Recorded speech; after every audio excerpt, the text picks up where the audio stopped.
சத்தியமிடம் இருக்க அப்படிதான் சக்கர வளம் இருந்தால் உண்மைதான் முக்கியம் இருக்க அப்படி பொன்னர வளம் இருந்தால் போடப்பா இருக்கும் பார்வதியாள் இருக்கும் பார்வதியாள் மொழி சொல்லவாடா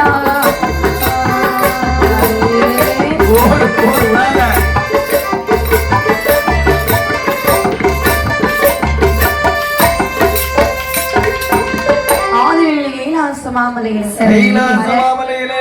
அருணமையும் கொலுவாக இருக்கிறார்களாம். கொலுவாக இருக்கும் பகவானுக்கு கைலாசமலையில என்ன வேலை தெரியுமா? படைத்த உயிர்களுக்கு பட்டினி இல்லாமல் படியளக்கக்கூடிய வேலை. அன்றைய தினத்திலே கைலாச மாமலையிலே பகவான் எப்படிப்படி இழந்தார் பாருங்கள். நல்ல தினை எடுத்து நாடு எல்லாம் படி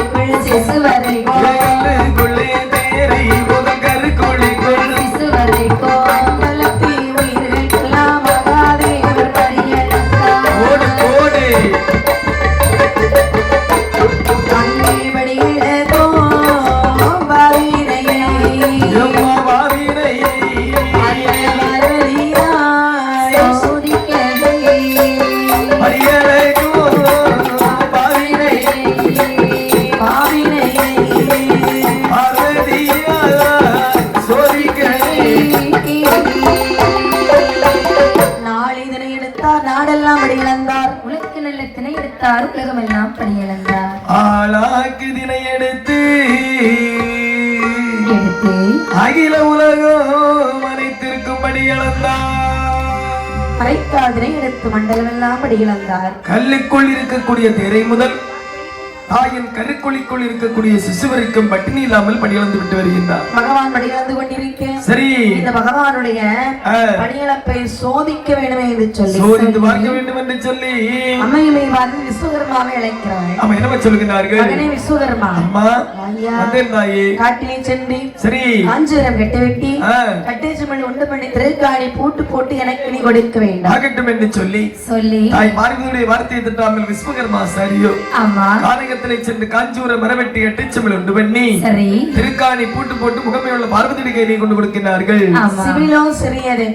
இதுக்குள்ள என்னத்தை பிடிச்சி அடைக்கலான்னு சொல்லி சரி அம்மையை சுத்தி சுத்தி பார்க்கிறார். பார்க்கக்கூடிய நேரத்தில் திருவிளக்கு எரிகிறது. சரி திருவிளக்கு ஒளிவரி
அதாவது பார்வதி அம்மையானவள் சிற்றெரும்பு பிடித்தாள். சரி சிவனுக்குள்ளே அடைத்தாள். உடுத்திருந்த பரிவட்டத்தில் உள்முழ்ந்தியில் முடிந்து கொண்டு காணி போட்டு போட்டு அப்படியே முடிந்து வைத்து விட்டாள். தன்னுடைய எக்களுக்குள் செருவிக் கொண்டாள் முத்தமிழ் செல்வி தத்துவனாகிய பிராட்டி பார்வதியானவள். அங்கே பகவான் படியிழந்து விட்டு வரக்கூடிய திசையை நோக்கி பாதத்தை நீட்டியவனுமாகவே அமர்ந்திருக்கின்றாள். எப்படி அமர்ந்தாள் பாருங்க. எப்படி கண்ணே கால் மடக்கவில்லை கால் மடக்கவில்லை கூட பார்க்கவில்லை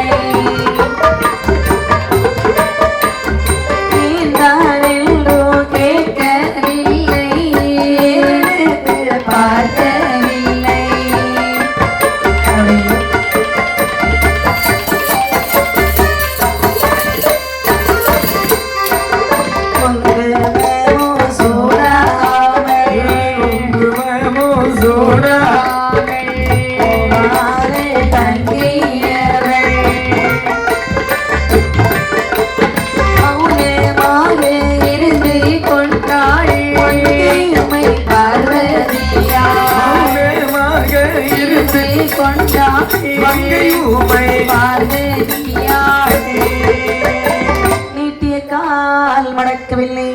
வந்து கூட பார்க்கவில்லை, ஏனென்றும் கேட்கவில்லை, எடுத்து மொழி பேசவில்லை, குங்குமமும் சூடாமல் கோபாலன் தங்கையானவர் தலைவிரி கோலமாக இருக்கக்கூடிய நேரத்தில் மௌனமா உட்கார்ந்திருக்காங்க. பார்த்த பகவான் மடியிழந்து விட்டு கைலாசமலையில் வந்து பார்க்கின்றார். சரி, பார்வதியானவள் கவிழ்ந்த தலையோடு கால் நீட்டி வண்ணமாகவே இருக்கின்றார்கள். இவங்கிட்ட கேட்டாலும் பிரச்சனைக்கு வருவா. ஆமா, கேட்கவில்லை என்று சொன்னாலும் பிரச்சனை தான். பிரச்சனை ஒரு நாள் ஒருத்தருக்கும் தீராது. ஆமாமா, அப்படியானால் இருந்தாலும் என்ன பிரச்சனை வந்தாலும் மறந்து கொள்ளலாம் என்று சொல்லி பார்வதியிடத்திலே கேட்கிறார். பெண்ணே பார்வதி, என்ன?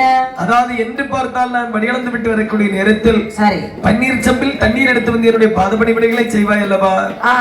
ஏனென்று கேட்காமல் எடுத்து மொழி பேசாமல் சரி மௌனமாக அமர்ந்திருக்கின்றாயே மங்கைமை பார்வதியே, என்ன காரணம் கண்ணே? சுவாமி, இன்றைய தினத்திலே படியிழக்க போனீர்கள் அல்லவா? ஆமா, சரியாக படியிழந்தீர்கள். கண்டிப்பாக ஒரு பிரச்சனை இல்லாமல் படியிழந்து விட்டு வந்திருக்கின்றேன் பார்வதி. எப்படி படியிழந்தீர்கள்? என்ன? அதாவது யார் யாருக்கெல்லாம் படியிழந்து விட்டு வந்திருக்கிறேன் தெரியுமா? யாருக்கெல்லாம்? கல்லுக்குள் இருக்கக்கூடிய தேரை முதல் தாயின் கருக்குழிக்குள் இருக்கக்கூடிய சிசு வரைக்கும் பட்டினி இல்லாமல் படியிழந்து விட்டு வந்திருக்கின்றேன். அப்படி உங்களுக்கு நினைப்பு நம்ம சரியா படியிழந்திருக்கணும். பகவானி, என்ன சரியாக படி அளக்கவே இல்லை சுவாமி. நீங்கள் பார்வதி, என்ன என்னை பறந்தா இந்த வார்த்தை சொல்லுகின்றார். உங்களுடைய படியிழப்பிலே பிழை இருக்கிறது. பாதி உயிருக்கு படி இழந்தும் பாதி உயிருக்கு படி இழக்காமலும் இதுக்கு படி இழக்காமலே இருக்கலாம். என்ன? அதாவது பரமனின் படியிழப்பில் ஒருபோதும் பிழை இருக்காது கண்ணே, ஒருபோதும் பிழை இருக்காது. பரமசிவனாரே, பிழை இருப்பதாலே பார்வதி விளதரம் கத்தி கத்தி பேசி பிழை பிழை என்று சொல்லுகின்றாய் அல்லவா? என்ன பிழையை கண்டாய் என்னிடத்தில்? என்னிடத்திலே 2 உயிர்கள் பட்டினியாக இருக்கிறது. பார்வதி பார்வதி, உன்னிடத்தில் 2 ஜீவன்கள் பட்டினியாக இருக்குது என்று சொல்கின்றாய் அல்லவா? உண்மையவளே, அந்த ஜீவன் உன்னிடத்தில் பட்டினியாக இருப்பது உண்மை என்று சொன்னால் இன்று முதல் பரமன் என்னுள்ள பட்டமும் எனக்கு வேண்டாம். பார்வதி, உன்னுடைய வலது பாகத்தில் எனக்கு இடமும் வேண்டாம் கண்ணே. இங்கு வைத்து காண்பிப்பதா? இங்கு வைத்து காண்பித்தால் இருவருக்குள் முடித்து விடலாம் என்ற எண்ணமோ? ஆமா, உங்களுடைய படியிழப்பின் ரகசியத்தை தேவா தேவர்கள் எல்லோரும் அறியட்டுமே. யாருங்க? என்ன? உடனடியாக தெய்வலோக சபையை கூட்டுங்கள். தெய்வலோக சபையானது கூடியது. அங்கே பார்வதி அம்மையாரே, தாயார பார்வதியாரமல் என்ன செய்கின்றாய்? தீயிலே இருந்ததொரு முந்தானை தனை எடுத்து, தீயிலே இருந்ததொரு முந்தானை தனை எடுத்து கோட்டை தான் திறந்தாள் பெருமை போரவிட்டாய்.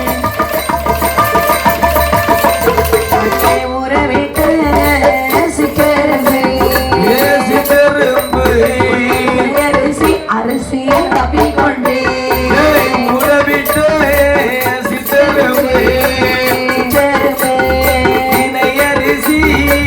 தப்பிக்கொண்டே சுற்றி சுற்றி வந்துடுமா, சூழ சூழ ஓடிடுமா, பார்வதியாள் தலை குனிந்து நடந்தாள். ஆதியே வேதனாரா,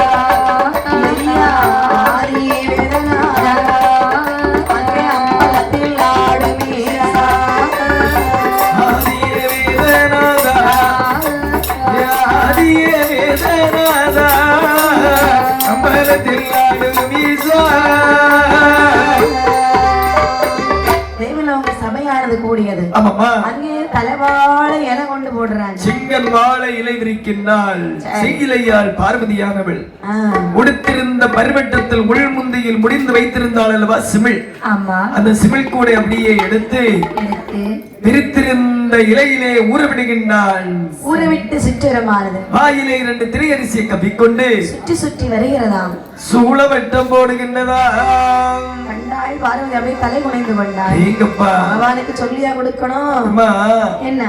அதாவது அறைக்குள்ளே இருந்தாலும் அறநறியா மாயம் கிடையாது பெண்ணே. சிவனுக்குள்ளே இருந்தாலும் சிவனறியாத மாயம் இல்லையா? கல்லுக்குள் இருந்தாலும் கரைக்கண்டனான் அறியாத மாயம் ஒருபோதும் கிடையாது கண்ணே.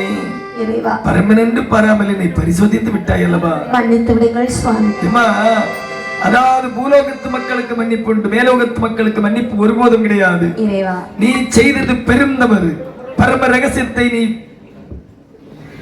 குறைக்குரிய காரணத்தினால் என்னை விட்டு நீ 12 வருட காலம் பிரிந்து வாழ வேண்டும். சுவாமி, என்னம்மா? நான் தெரியாமல் ஒரு தவறு செய்தேன். அதற்காக உம்மை விட்டு 12 வருடம் நான் பிரிந்து வாழ்வதா? கண்டிப்பாக ஒருபோதும் நடக்காது சுவாமி. பிரிந்து வாழ சொல்லுகிறீர்களே, என்னை எங்கு போக சொல்லுகிறீர்கள்? சரியாக கேட்டாயம்மா. உன்னை மகளாகவும் என்னை மருமகனாகவும் அடைந்தே தீர வேண்டும் என்று சொல்லி தக்க மகராஜன் மானார்தன் யாகமானது நடத்தி வருகின்றார். அந்நபனுடைய கோட்டைக்கு நீ சென்று மகளாக பிறந்து வர வேண்டும்.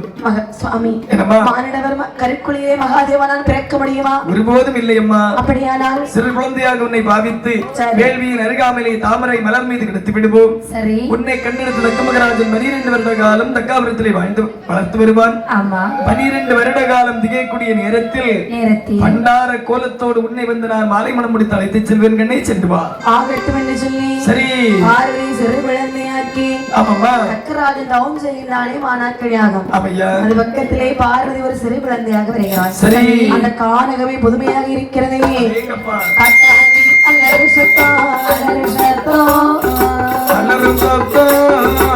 அது கேட்ட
நக்கராஜன் அதில் கேட்டா நக்கராஜன் அது மட்டுமில்லை, பூக்காத மரம் எல்லாம் பூக்க, காய்க்காத மரங்கள் அனைத்தும் காய்த்து குலுங்குகின்றது. அதற்கிடையிலே ஒரு குழந்தையினுடைய அழுகுரல் ஓசை காதிலே கேட்கிறது. ஓடோடி வந்த ஆவரம்பு நிறத்தாலே அகிலம் எல்லாம் தேடுகின்றாரா? புன்னகைப்பு பூத்தாலே புவனம் எல்லாம் தேடுகின்றாரா? புன்னகைப்பு நிறத்தாலே புவனம் எல்லாம் தேடுகின்றார். தேடாத இடங்கள் அனைத்து இடத்திலும் தேடி பார்த்து விட்டு வரக்கூடிய நேரத்தில் தாமரை மலர் மீது தங்க நிறத்தால் அழுத கண்ணும் சிந்தைமாக இருப்பதை கண்ணிலே கண்டார். சரி, உடோடி சென்று வாரிகையில் எடுத்து வலது கண்ணத்திலே முத்தமிட்டார். ஏந்தி கையிலெடுத்து இடது கண்ணத்தில் முத்தமிட்டார். கோதி கையிலெடுத்து கொடுங்க அன்னத்தோடு சேர்த்து முத்தமிட்டு, ஆமா, சங்கு முத்தோ கோர்த்த முத்தோ சரவண புகை வந்த முத்தோ முத்தோ பொங்குந்திரை பார்க்கடலில் புகழாக வந்து அவதரித்தவனோ. ஆமாம்மா. எடுத்தான் கையில் எடுத்தான் வேதவல்லி இடத்திலே கொண்டு கொடுத்தான். வேதவல்லி என்ன அதாவது வேள்வியின் அருகாமையிலே வேள்வியின் பிராயச்சித்தமாக எனக்கு ஒரு அழகான குழந்தை கிடைத்திருக்கின்றது. என்ன இந்த குழந்தைக்கு ஒரு நல்ல பெயர் சொல் பார்க்கலாம். தக்கனுக்கு மகளாக பிறந்த காரணத்தினால் தாட்சாயினி என்றும், சரி, பார் உலகையாள பிறந்த காரணத்தினால் பார்வதி என்றும் அழகான பெயரிட்டார்கள். அடேங்கப்பா, ஆகட்டும் என்று சொல்லி 2 பேர் நாமத்தை கொடுத்து தாயார் பார்வதியை தாலாட்டி வளர்த்து வருகிறார்கள். கண்ணே மணியே ஆராரோ, கண்ணே மணியே ஆராரோ, கண்ணே கருமே ஆராரோ, கண்ணே மணியே ஆராரோ, கண்ணே மணியே ஆராரோ, கண்ணே கருமே ஆராரோ,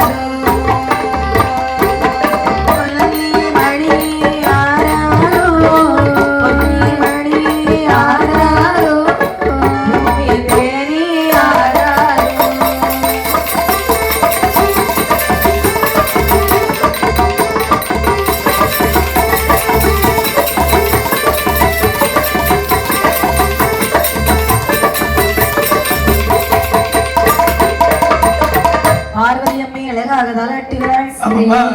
பாராட்டி சீராட்டி வளர்த்து வருகிறாள் பார்வதியே. அங்கே ஒரு வயது இரு வயதா இரு வயதா இரு வயதா நாளாகி நாளாகி நாளாகி ஒரு வயது இரு வயதா இரு வயதா இரு வயதா இரு வயதா மூன்று நாளாகி நாளாகி நாளாகி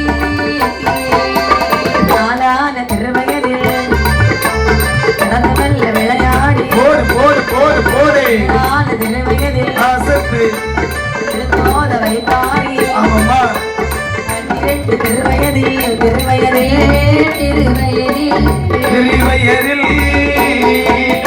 பரமசிவன் தலை நினைத்தாள் தலை நினைத்தாள் தலை நினைத்தாள் ஓடிவா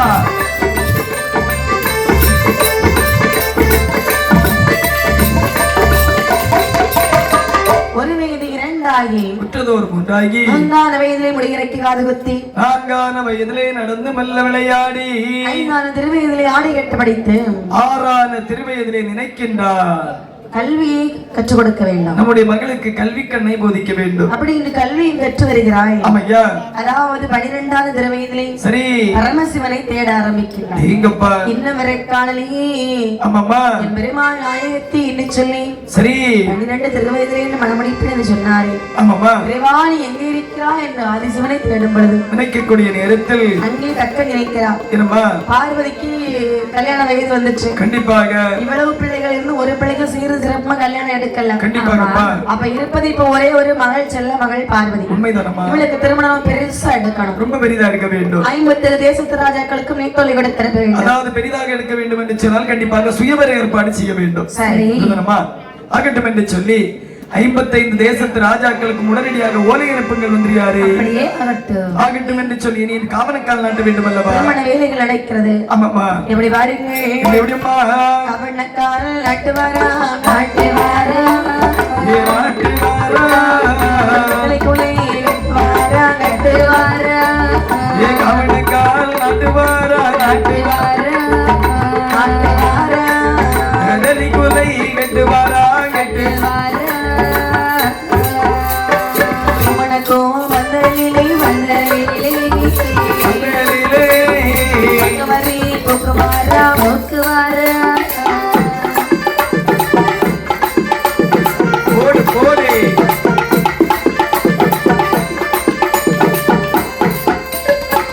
மரத்தை கொண்டு வந்து மரத்தை கொண்டு வந்து நாட்டு வாரா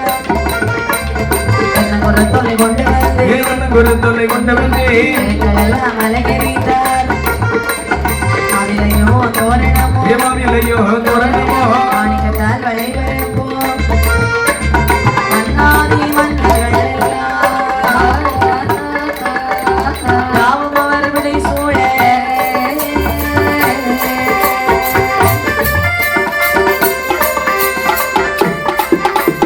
போடு போடு போடு கதலி கொலை கட்டுகின்றார்களா. அவனுக்கு மந்தலை பொற்கவரை தூக்குகிறார்கள். தென்னங்குருத்தோலை கொண்டு வந்து தெருக்களாக அலங்கரித்தார்களா. பெரிய பனைமரத்தை கொண்டு வந்து அப்படியே பந்தக்கால் நாட்டி வைக்கிறார்கள். பாத்தீங்களா என்ன இந்த காலத்துல பந்தக்கால் நாட்டுக்கு பனைமரம். ஆமா அந்த காலத்துல நான் அந்த மரத்துல இருந்து ஒரு குப்பை பிடிப்பாங்க. சரிதான் முறிச்சு எல்லாருமே சேர்ந்து தூக்கி கொண்டு நாட்டு மாதிரி ஒரு பக்கெட்ல போட்டோம். ஆமா எங்க வீட்டு பக்கத்துல இப்ப மக்கள் நாட்டுறாங்க. சரிதான் அப்படி என்று சரி அழகாக பந்தல் அலங்காரம் செய்கிறார்கள். அலங்காரம் செய்து விட்டு நினைக்கிறாள் பார்வதியானவன் சுயவர ஏற்பாடுகள் நடந்து கொண்டிருக்கிறார். இப்ப நம்ம கொஞ்ச நேரத்துல நமக்கு கல்யாணம் நடக்க ஆரம்பிச்சிடும். ஆனால் 12 திருவயதிலே சரி ஆரிய மாலையிட்டு மனமுடிப்பேன் என்று சொன்ன இறைவனை காணவில்லை. ஆகட்டும் என்று சொல்லி பரவாயில்லை மனதில் நினைக்க கரைக்கடலாகிய சிவபெருமான் அறிந்தார். நந்தி பார்த்த நந்தி என்ன சுவாமி பார்வதிக்கு சுயவரம் இப்ப உடனே போய் ஆகணும். சரி நேராயிட்டு கைலாசமலையில் இருந்து கொள். நான் பார்வதி சென்று மனமுடித்து வருகிறேன். சுவாமி என்ன தாமதித்து விடாதீர்கள் உடனடியாக வந்து விடுங்கள். வரமாட்டேன் கொஞ்ச நாள் ஆகும் வர்றது. என்ன அதாவது ஒன்றில் சிவமயம் இருக்க வேண்டும் இல்லை என்று சொன்னால் சக்திமயம் இருக்க வேண்டும். கொஞ்சம் விளையாட்டு காட்டணும் இல்லையா. கொஞ்ச நேரம் வேண்டும் என்று சொன்னால் காத்திருக்கின்ற உடனடியாக வாருங்கள். அப்படி என்று பகவான் இப்படி வருகிறார் பாருங்கள். எப்படி எப்படி அம்மா பண்டார கோலே மாறே பண்டார கோலே மாறே பரமசிவன் மாறாரியா பண்டார கோலே மாயே பண்டார கோலே மாயே ஆதி ஆதிபரன் மாறாரியா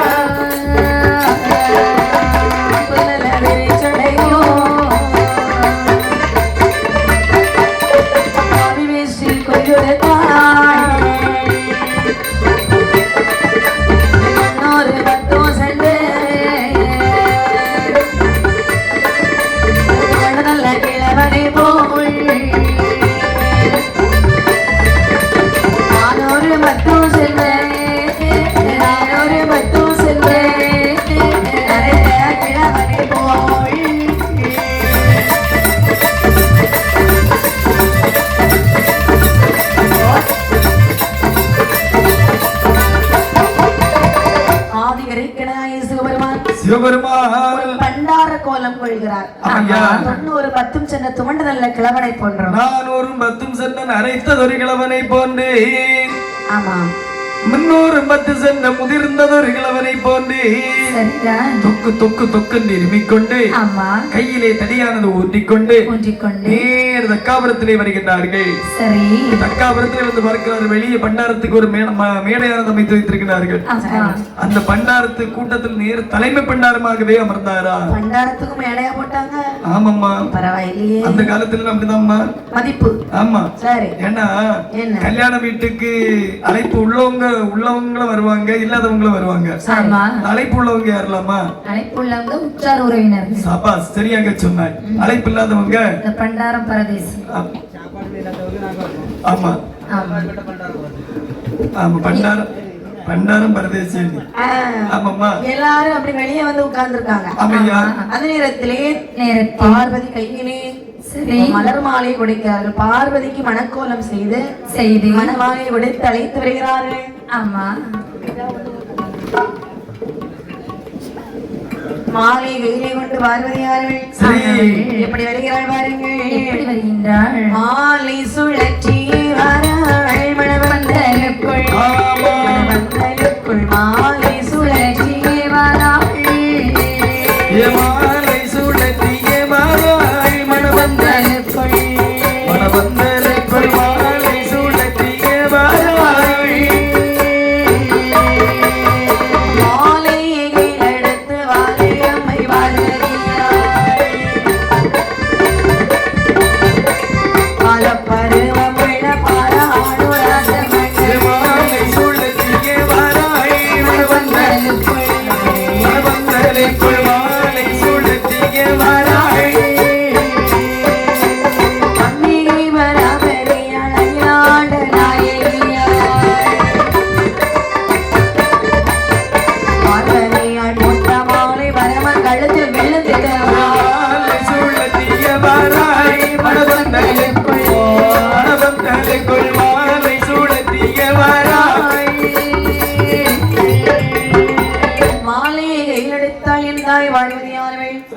அண்ணாதி மலர்கள் இருக்கக்கூடிய சபையில வந்து சுத்தி சுத்தி பார்க்கிறேன். ஆமாம்மா இறைவா ஆண்டவா இதோ நான் மாலையை வீசி எறிகிறேன்.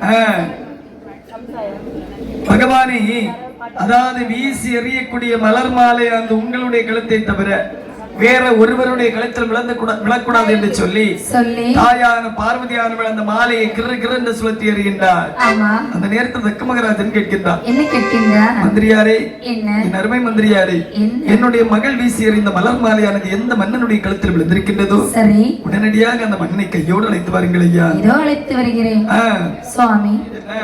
மகளானவள் எறிந்த மாலையானது சரி மந்திரி கூட்டத்திலும் விழவில்லை, மன்னர் கூட்டத்திலே விழவில்லை.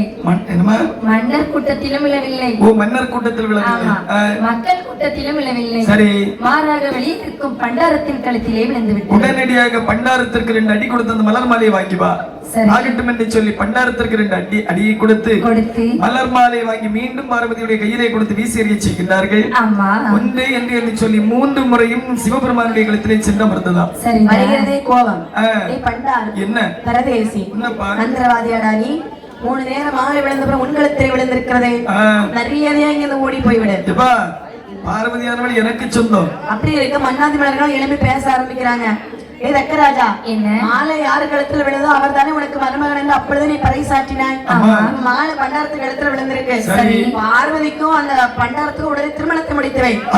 சொன்னா நீங்க ஒரு பெரிய பிரச்சனை உண்டாகும். ஆமாமா, அதாவது இந்த பிரச்சனை தீர வேண்டும் என்று சொன்னால் உடனே பார்வதிக்கும் பரமசிவனுக்கும் திருமணம் முடிக்க வேண்டும் என்று சொல்லி, சரி மந்திரியாரே அந்த பண்டாரத்தை பன்னீர் கலந்த வெந்நீரிலே குளிப்பாட்டி கொண்டு வாருங்கள். இதோ குளிப்பாட்டி வருகிறேன். மச்சந்த நீரை குளிக்க சொல்லாதீர்கள், இறந்து விடுவார். ஆகட்டும் என்று சொல்லி பன்னீர் கலந்த வெந்நீரிலே குளிப்பாட்டி பரமசிவனை மணக்கோலம் செய்து நேர மண்டபத்திலே அழைத்து வருகிறார்கள். அந்த பண்டாரத்திற்கும் பார்வதிக்கும் மனத்தை முடித்தார்கள். சரி, முடித்து 8 மணமோடித்து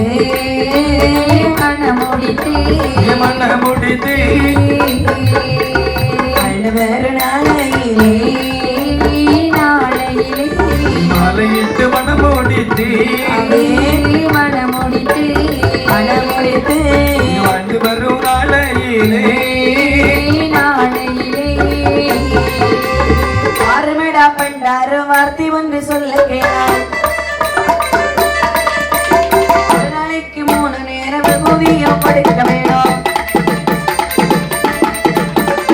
இந்த வார்த்தை கேட்டபோது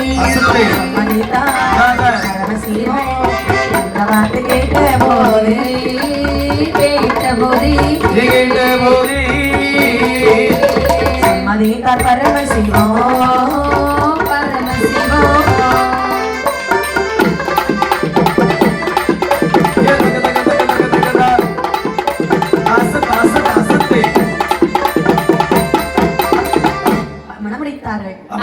கட்டன் சொல்லுகிறான். என்ன சொல்கின்றார்? பண்டாரம் என்ன எனக்கு மருமகன் ஆகிவிட்டா என்று திமராடா உனக்கு? கண்டிப்பாக மன்னா. இத வாரே கண்ணுல முழிக்க கூடாது, சரியா? நாங்க வெளியே போய் உட்காரு. அடேங்கப்பா. ஆனால் பிச்சை எடுக்க இன்னும் நீ போக கூடாது. ஐயோ எப்பா, அப்படி என்ன சொன்னால் தாங்கள் வெளியிலே சென்று பிச்சை எடுத்துக்கொண்டு எனக்கு பிச்சை தருவீர்கள். டேய் பிச்சைக்கார பண்டாரம், ஐயோ போய் போய் தக்கனாய் என்னை பிச்சைக்காரன் ஆக்கி விட்டாய் அல்லவா? உனக்கு நான் பிச்சை எடுத்து தருவதா? அறிவு கெட்டவனை இந்த மாதிரி இன்னொருக்கா பேசுறேன்னு வையே பிரச்சனை ஆயிரும். ஆமா, மேல கலைஞர்கள் உடனடியாக ஆலயத்திற்கு வாருங்கள். அப்படி என்று அழகாகவே சரி என் தாயார் பார்வதி அம்மையானவள் பார்த்திருக்க சொல்ல ஒரு நாளைக்கு எனக்கு 3 நேரம் விபூதி கொடுக்கணும், சரியா? சரி, அப்படி விபூதி நான் சொல்லும் போது கொடுத்தா போதும். காலை மதியம் மாலை இந்த 3 வேளை எனக்கு கொடுத்து வா. ஆமா, கண்டிப்பாக 3 வேளை கொடுத்து வருகிறார். சரி, ஒரு நாள் மக்கள் சபை கூடுகிறது. ஆமா, கூடிய மக்கள் சபையிலே சொல்லுகிறா, இன்னைக்கு நீ விபூதி கொண்டு வரக்கூடாது, சரியா? ஏன்னா இன்னைக்கு ஒரு பெரிய கூட்டம். சரி, நாங்கெல்லாம் கூடி பேசும் பொழுது நீ உள்ள புகுந்து என்ன மாமான்னு கூப்பிட அங்க இருக்கக்கூடிய எல்லாரும் என்னை பத்தி சிரிக்க எனக்கு அது ஒரு மாதிரி வெக்க கேடாகிறோம். அதனால இன்னைக்கு விபூதி கொண்டு வர வேண்டாம் ஆகட்டும் என்று சொல்லி அதாவது பார்த்த பகவான் நினைக்கின்றார். என்ன நினைக்கின்றார்? பார்வதி அழைத்து கைலாசமலைக்கு போக வேண்டும் என்று சொன்னார். கண்டிப்பாக இதுதான் தக்க தருணம். ஆகட்டும் என்று சொல்லி மக்கள் சபையானது கூடிக்கொண்டிருக்கக்கூடிய நேரத்தில் தாயுடைய அதாவது விபூதி எடுத்துக்கொண்டு மாமா விபூதி எடுத்துக்கொள்ளுங்கள். யாருக்கடா விபூதி வெளியப்பட நாயே என்று சொல்லுகின்றார். வார்த்தை கேட்ட பரமசிவன் நினைக்கின்றார், கைலாசம் பார்வதி அழைத்து செல்ல வேண்டுமானால் இதுவே நல்ல தருணம். ஆகட்டும் என்று சொல்லி பார்வதி அழைத்துக் கொண்டு வந்து சிவனாரோ பார்வதியை திருமணம் நான் முடித்தார். சிவனாரோ அம்மை பார்வதியை திருமணம் சிவன் தான் முடித்தார். சிவனாரோ பார்வதியோ கைலாசம் ஓடிவா.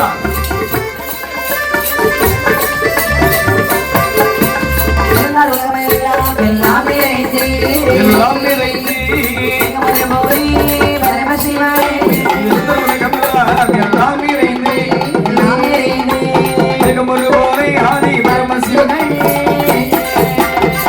ஆதி திரைக்கடனாய சிவபெருமான் பார்வதி அழைத்து கைலாச மலைகளை இருக்க தக்கன் இந்த பரமசிவனை அழிக்க வேண்டும் என்று ஒரு யாகமானது செய்கின்றார். இந்த யாகம் வளர்த்து கொண்டிருக்கும் நாரதர் அங்கே வருகிறார். நாராயணம் நாராயணம். தக்கராஜா, இந்த யாகம் எதற்காக வளர்க்கிறாய்? என் மகள் பார்வதி அழைத்து சொன்னான் ஆண்டி பண்ணாரும் இத்தன்றை பிச்சைக்காரன். பரமசிவனை பிச்சைக்காரன் பேசலாமா? அதாவது அவனை இந்த வேள்வி குழிக்குள்ளே போட்டு சுட்டு அவனை போல ஒரு பண்டாரத்தை பிறவி செய்து அவனுடைய திருக்கரத்தால் விபூதி வாங்கி நான் அணிந்தே தீர வேண்டும். அப்படியானால் நடப்பதெல்லாம் நன்றாக நடக்கட்டும் ஆகட்டும் என்று சொல்லி இந்த செய்தியை கைலாச மலையிலே சென்று சொல்ல வேண்டுமே என்று சொல்லி வந்து நின்று நாரதரும் சிந்தையாக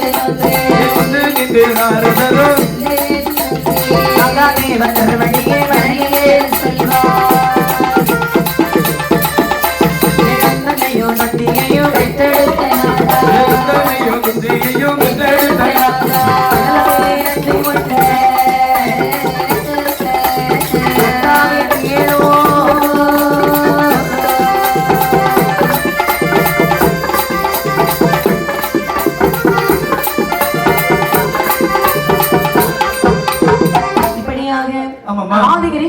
சிவபெருமான் பார்வதியை அழைத்து வந்து கைலாச மலையில் இருக்க நாரதர் கைலாச மலையில் சொல்லுகிறார், உங்களை அழிப்பதற்காக தக்கனொரு யாகம் செய்கிறார். அதனாலே நடப்பதெல்லாம் நன்றாக நடக்கட்டும் என்று சொல்லி பகவான் அனுப்பி விடுகிறார். நீங்கள் சென்று பாருங்கள். அதே நேரத்தில் பார்வதி சொல்லுகிறார், என்ன சொல்லுகிறார்கள்? இவ்வளவு நாள் ஆன பிறகு தாய் தகப்பனையும் பார்க்கல, கண்டிப்பாக இப்பொழுதே சென்று என்னுடைய தாய் தகப்பனையும் பார்த்து வருகிறேன் என்று சொல்லுகிறாராம். அந்த நேரத்தில் பார்த்த பகவான் சொல்லுகிறாரா, அதாவது நீ போவாய் என்று சொன்னால் உன்னுடைய தாய் தகப்பனை மறப்பது நிச்சயம் பார்வதி. இருந்தாலும் சரிதான் இறந்தாலும் சரிதான் இப்பொழுதே போயாக வேண்டும். சொன்னால் போ பார்வதி போ. அங்கே சென்று பார்க்கும்போது தக்கன் யாகம் செய்து கொண்டிருக்கிறான். பார்வதி அப்பா அப்பான்னு கூட்டு பார்க்கிற சத்தம் கொடுக்கல. அந்த அப்ப என்ன பேசுறான்னு சொன்னா, அசிங்கம், அதாவது பிச்சைக்காரன் மாடேன் அப்படி என்று மிகவும் கேவலமாக பேசுகிறான். காதிலே கேட்டாள் பார்வதி, மாடேறி சொன்னதினால் மாடாக பிறப்பாயடா, இவளுக்கு வேலையிலே நீ இறப்பாய் நிச்சயமாக சுடலை என்று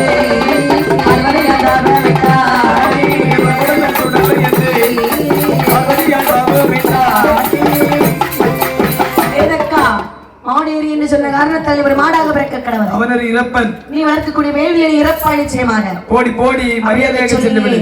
சாபத்தை கொடுத்து விட்டு சங்கரனார் கையில் சொல்லும் பொழுது தக்கனை கொல்ல வேண்டும் என்று சொன்னால் அல்லவா, அங்கே சொல்லுகிறார் பகவான், என்னப்பா அப்பா வேறு புத்திரா உன கைலாசபுரத்திலே தக்கனுடைய தலை உடனே இறத்துவா இதோ வருகிறேன் என்று சொல்லி நேர் தக்காபுரம் வந்து கோட்டையில இருந்து பார்க்கக்கூடிய நேரத்தில் தக்கராஜன் அப்படி மதம் பிடிச்சிருக்கிறான். தலை எரித்தான் வேள்வி குளிக்கலை படிச்சுட்டான். கண்டத்தை கரையிலே போட்டு விட்டான். வேதவெளி தலை எரித்தான் வேள்வி குளிக்கலை படிச்சுட்டான். கண்டத்தை கரையிலே போட்டு விட்டான். தக்காபுரம் கோட்டை தரைமட்டமாகி தம்பட்ட ஓசை முழக்குகிறான். பார்வதி காதிலே கேட்டு ஓடி வந்து பார்க்கிறான். தாயின் தகப்பனை எழுப்பி தர வேண்டும் என்று சொன்ன பொழுது கைலாசபுரத்தில் இருக்கக்கூடிய 2 ஜீவன்கள் தலை அறுத்துவா ஆகட்டும் என்று சொல்லி வரையாடு ஒரு மாடு 2 தலை அறுத்து கொண்டு பகவானுடைய முன்பிலை கொண்டு வைத்தார்கள். ஆட்டினுடைய தலை அறுத்தார்கள். பகவானுடைய முன்பிலை கொண்டு வைத்தார்கள். சரி